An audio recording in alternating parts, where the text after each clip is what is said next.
Hi everyone, my name is Martin. And the Avengers Endgame really deserves that title. This really is the end of a game that's been playing for 11 years now. And in this video, I'm gonna show you all Easter eggs that I could find. Keep in mind that this is my first ever breakdown of a movie, and the Avengers Endgame, it's a big movie, it's 3 hours long, it's full of Easter eggs, so don't blame me if I miss something. Okay, so let's get started. The movie is opening with Clint and his family. If you look at Clint's leg, he has an ankle monitor, just like Scott in Ant-Man and the Wasp. That's because both of those two are under house arrest following the events of Civil War. Clint then calls his daughter Hawkeye. This is actually the first time that we heard the word Hawkeye in the MCU. And then of course, just as we supposed that it would happen, Clint's entire family is gone. And he has no clue what is happening. Then we move on to the next scene with Tony and Nebula in Benetton. And in the background we can hear the song There Mr. Fantasy by Traffic, which is one of 300 songs in Peter Quill's Zune, judging by the deleted scene from Guardians of the Galaxy Volume 2. Show you some of my favorites. It's got Traffic, that's really good. They have some good songs. Tony records his message for Pepper with his helmet, just like he did in Iron Man 3. You can clearly see that he's wearing a black tank top, just like when he was trapped by 10 rings in first Iron Man movie. Then Captain Marvel shows up out of nowhere, saving Tony in the last second. Now many people are asking how did she knew where to find them. My opinion, I just think that Rocket has some kind of device that provides him to track his own ship. I have no other explanation, so take it or leave it. Okay, moving on to the next scene with Avengers Reunited, watching a list of people who didn't survive the snap. And, besides Stephen Strange and Sam Wilson, we can also see that Eric Selvig from the first two Thor movies and first Avengers movie didn't survive the snap. Tony says to Cap, I said we'll lose. You said we'll do that together too, which is a callback to this scene from Age of Ultron. We'll lose. And we'll do that together too. Then Tony tells everyone that he had a vision. No, not that vision. It's his vision from Age of Ultron, of course.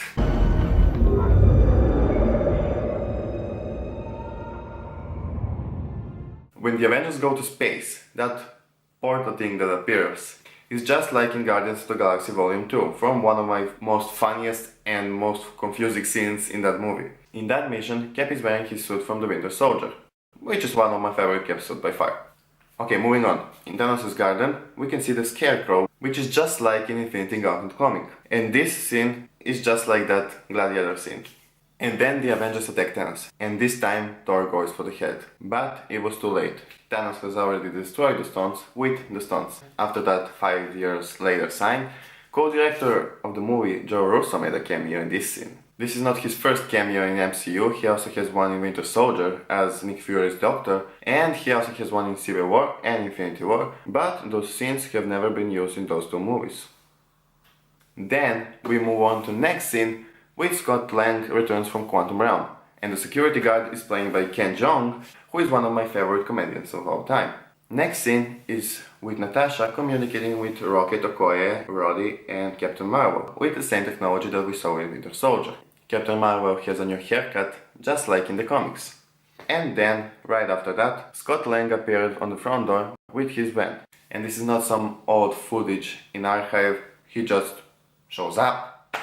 Then we move on with Tony with his daughter Morgan. His daughter was named after a dream he had in Infinity War. Last night, I dreamt we had a kid. So real. We named him after your eccentric uncle. What was his name? Right. Morgan. In that scene, Morgan is wearing an Iron Man helmet, and she looks just like this little kid from Iron Man 2. After that, we met Professor Hulk, a concept taken from the comics. It's Bruce Banner's brain in Hulk's body. That's the easiest way to explain this. And Professor Hulk is one of my favorite parts of this movie. Next, we see Tony in the kitchen, and you can clearly see Howard Stark's picture up on the shelf. And just when we thought Tony will take that picture, he takes a picture with him and Peter Parker. The same picture that we saw in the trailers. Next, when Tony gives a shield to Cap, you can hear the theme song from Captain America: The First Avenger. After that, we move on to New Asgard, when we see Valkyrie, Korg and Mick all alive and safe and playing Fortnite. Yeah, Fortnite. Fortnite survives 5 years after Snap. This idea of rebuilding Asgard on Earth was also taken from the comics. when they move Asgard in small town in Oklahoma. We can also see this scene from the trailer with Rocket opening the door, just this time Hulk is behind him. And speaking of Rocket, his new costume here is just like from the comics. We all know that Taika Waititi, director of Thor Ragnarok, is playing Korg. But this time, Korg is wearing the same pineapple shirt, just like Taika Waititi. Okay, moving on to the next scene, with Clint in Japan killing people. And his new running suit is just like from the comics. And it's amazing. Nat then saves him from that life and brings back home, when we see Thor trying to explain what the hell is happening in Thor the Dark World. We can also see this picture of Jane, which is the same picture that we saw in the first Avengers movie. In Tromsø. She was asked to consult there very suddenly yesterday. Handsome fee, private plane, very remote. When the Avengers arrived in year 2012, during the Battle of New York, we can see this scene again from the first Avengers movie.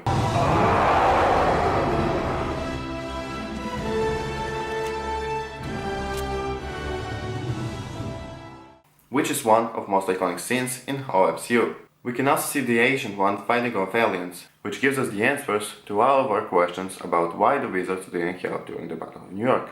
And the answer is, they did. Then we see Clint and Natasha flying to Warmer. Clint tells her this is a long way from Budapest, which is a callback from this scene in the first Avengers. It's like Budapest all over again! You and I remember Budapest very differently. Back in 2012, Loki, after being defeated, is imitating Captain America, which is also a callback from this scene in Thor the Dark World. Costume's a bit much. So tight. But the confidence. I can feel the righteousness surging. Brock Ramlov, aka Crossbones, appears to take the scepter. And when Cap steps in the elevator, I was expecting callback from this fight in Winter Soldier.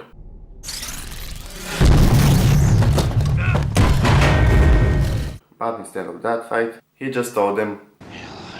Then Alexander Peters shows up to take the Tesseract. He asked, "Where are you going?" And Thor responds, "At lunch and then Asgard." He's of course talking about the shawarma post-credit scene that we saw in the end of the first Avengers movie.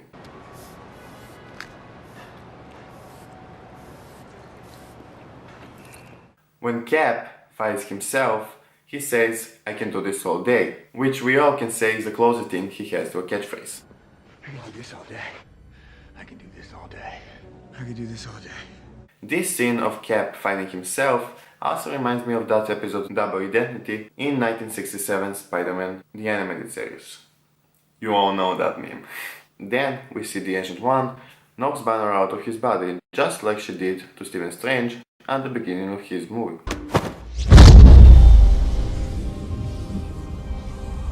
Back in 2014 on Morag, we see Guardians opening title sequence, with Peter Quill singing, but this time it's from a little different perspective. Because of Loki's escape with the Tesseract, Cap and Tony decides to go back in 1970, and before they go, we can see this scene from the trailer again. You trust me? I do. Except this time, it's a little bit different. Instead of Cap's suit from Infinity War, he's wearing a suit from the first Avengers. And instead of shaking their hands, they just press that button on their hands, which got them back in 1970, where we get our last ever Stan Lee cameo.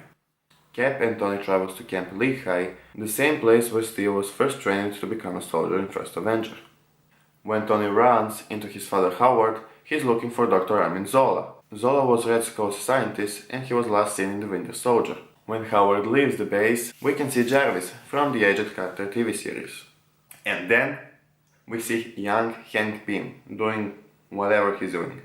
And on his table, we can see his old Ant-Man retro helmet, which looks just like in the comics. And I really like that they put that here. When Natasha and Clint go to Warmer, Red Skull is there, and he gives them the exact same speech that he gives to Thanos and Gamora in Infinity War.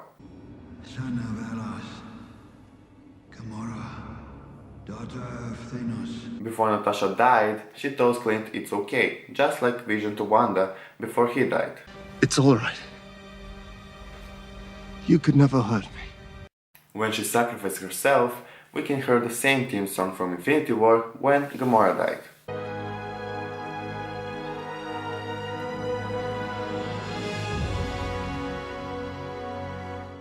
Later, when all the Avengers come back in present day, they're arguing about who should use the new gauntlet. And then Thor says he's the strongest Avenger, which is a callback to this scene from Ragnarok. Strongest Avenger. Access denied. Strongest Avenger. Access denied. Damn you, Stark. But at the end, Banner is giving a chance to snap and bring everyone back. I guess he's the strongest Avenger then? I don't know. They all strong. Voice activation required. Banner. Welcome, strongest Avenger. What? Before the snap, Tony uses a hollow shield to protect Clinton himself. This shield is similar to what Agent Coulson used in Agents of S.H.I.E.L.D. Except this one is bigger. And cooler. And probably stronger. Banner snap, and everything's back to normal. Yay, the end, bye. Except not! In the other room, 2014 Nebula managed to transfer to Thanos and his ship, Century 2, from the past. Thanos easily destroys the Avengers headquarters, and I swear to you, when I was first time watching this scene, Scott died. But if you watch that scene in slow motion, you can clearly see Scott shrinking at light speed. And then the big battle starts. And honestly, this final act, this final 1 hour of the movie is the best thing my eyes have ever seen. Okay, let's jump into this battle and see everything I could find. The battle starts with Thor, Cap and Iron Man all together attacking Thanos at the same time. And at these first 2 minutes, we can actually see how much powerful Thanos really is, even without any Infinity Stone. We can also see Thor playing baseball with his axe and hammer. Then Thanos tries to push Stormbreaker into Thor's chest, which is the reverse of what happened in Infinity War.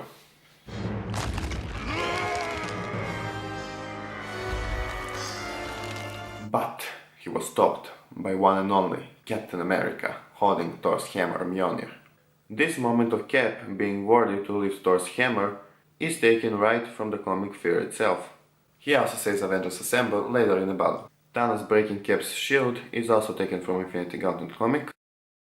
Then we see Cap standing by himself against Thanos and his army. And this moment reminds me of that spectacular moment in Game of Thrones with Jon Snow in Battle of Bastards. Then we heard Sam Wilson say, "On your left," which is a callback to Winter Soldier. On your left. On your left. Don't say it. Don't you say On it. your left. Come on! And right after that, we see Doctor Strange's sling rings appears, bringing back everyone, and I mean everyone into this battle. Wakanda shows up first, with T'Challa, Shuri, Okoye, and then with Falcon, M'Baku, Bucky and Groot. Doctor Strange with Spider-Man, and the rest of Guardians of the Galaxy. Then Asgardians with Valkyrie, Mick and Korg. Scarlet Witch also shows up with them. Wong with probably all magicians on Earth. Pepper Potts in her rescue armor, which is also from the comics. Wasp is there with Ravagers, and Howard the Duck. Howard the Duck is here. And everyone is here. We can also hear T'Challa repeat the same words from Infinity War.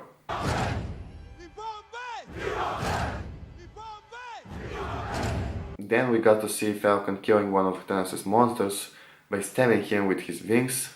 Pretty cool moment.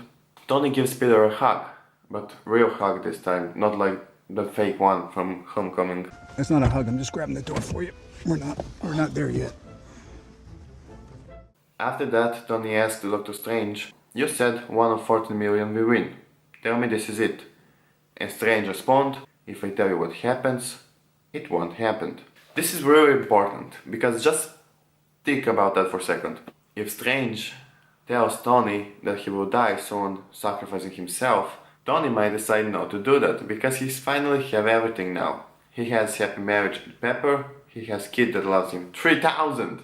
And that's a lot if you ask me. So telling him that he will die soon might not be such a good idea. Later we can see Spider-Man activating his instant kill, just like from Homecoming. Activating instant kill. No, I don't want to kill anybody. Deactivating instant kill. Right after that we see Cap throws him his hammer.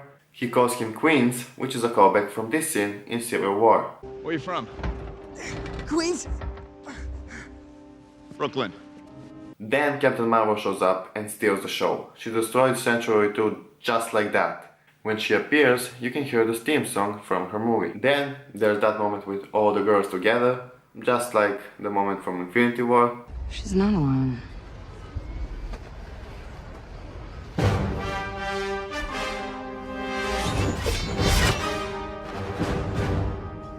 Except without Black Widow this time. After that, when Tony takes all the Infinity Stones, he snaps Thanos and his army out of existence while repeating his most iconic line from the first ever MCU movie. I am Iron Man. And before Thanos gets dusted, he sits, just like he did at the end of Infinity War. When Tony dies, Peter Parker is standing over him, a reverse of what happened in the last movie. At Tony's funeral, in the center of his wreath, is Pepper's gift from first Iron Man, the arc reactor that says, proof that Tony Stark has a heart. At his funeral there is everyone. First we see Pepper, Morgan, Happy, Roddy and Steve as people that were close to him. Then there's Peter with Aunt May, Thor and Banner, Strange and Wong, Hank Pym and Janet Van Dyne with Scott and Hope, Guardians of the Galaxy. An interesting thing is that Drax is wearing a shirt from the first time probably. Then there's Shuri, T'Challa and Okoye, right behind them is Clint with his family, Wanda, Bucky and Sam. And then there is this guy.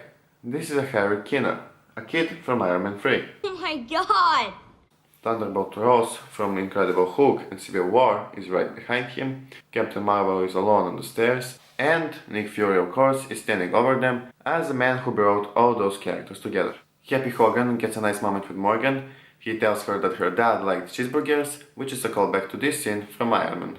I want an American cheeseburger. And the other That's enough of that. is not what you think. I want you to call for a press conference now. Later we see poor Peter Quill searching for Gamora on some kind of space map. When Thor shows up, and the name he drops as Guardians of the Galaxy is an actual name of Marvel comic that began in 2018. Before Steve goes back to time, he tells Bucky don't do anything stupid until I get back. Which Bucky responds, how can I? Taking out the stupid with you. This line is taken from this scene in the first Avengers. Don't do anything stupid until I get back. How can I? Taking all the stupid with you. The old Steve appears just like in the comics. When he gives Sam the shield, we can again hear the theme song from the first Avenger. Sam becoming Captain America is also from the comics. And then, at the end, we see Steve and Peggy dancing, and the song that they are playing, It's Been a Long Time, is the exact same song that Nick Fury played in Winter Soldier, when he broke into Cap's apartment.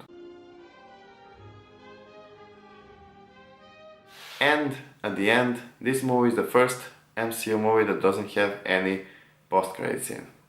Okay, that will be all for this video. Thank you so much for watching till the end. Comment down below if I missed something, like this video, subscribe to my channel if you want of course, and I will see you in my next video. Bye!